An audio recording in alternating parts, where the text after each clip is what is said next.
Bonjour et bienvenue à la chaîne Mathématiques Sciences. Aujourd'hui, je vais vous présenter et expliquer une nouvelle vidéo sur reporter des longueurs. Donc, tout d'abord, pour reporter des longueurs, il existe plusieurs méthodes. Exemple,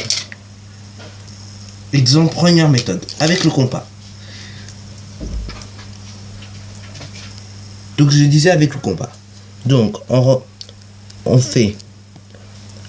place le compas de façon à faire à prendre l'écartement AB.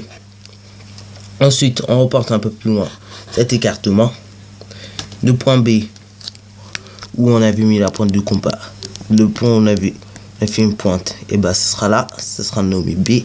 Et sur l'arc de cercle, on va le nommer ce point là A.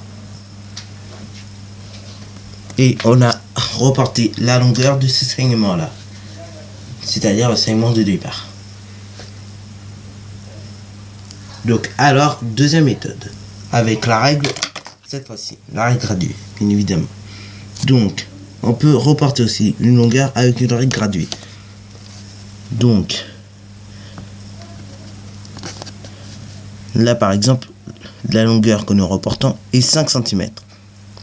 Voilà. 5 cm. Donc, ensuite, nous allons reporter cette longueur un peu plus loin.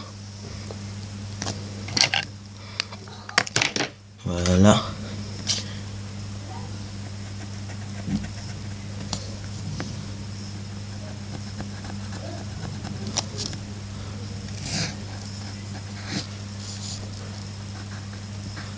Le point A puis le point B. C'est ça bien. Donc, voilà. Nous avons reporté avec la règle graduée la même longueur que le segment précédent. Donc là, juste une parenthèse comme ça, il faut faire très attention quand on utilise la règle graduée comme méthode de report de longueur, parce qu'il faut être très précis et rigoureux dans ce que l'on fait. Donc, troisième méthode avec la règle, le compas. Donc, troisième méthode avec la règle et le compas, comme je disais. Donc, avec la règle, nous allons tracer une demi-droite d'origine A, par exemple. Donc là, nous allons noter ce point A. Voilà.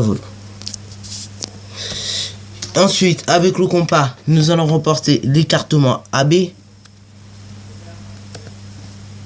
Donc, c'est ce que nous avons fait. Ensuite, nous allons reporter cet écartement ici. Et du coup, cette intersection là que nous avons créée s'appellera B. Et nous avons construit le segment AB. Nous avons reporté plutôt la longueur du segment AB. Donc, si vous voulez, vous avez le droit d'essayer de traduire construction. Bon, donc c'est déjà la fin de cette vidéo. Alors si vous l'avez bien aimé, n'hésitez pas à liker et à commenter. Et surtout, n'hésite pas à t'abonner à la chaîne Mathématiques Sciences pour ne rien manquer de tes futures vidéos.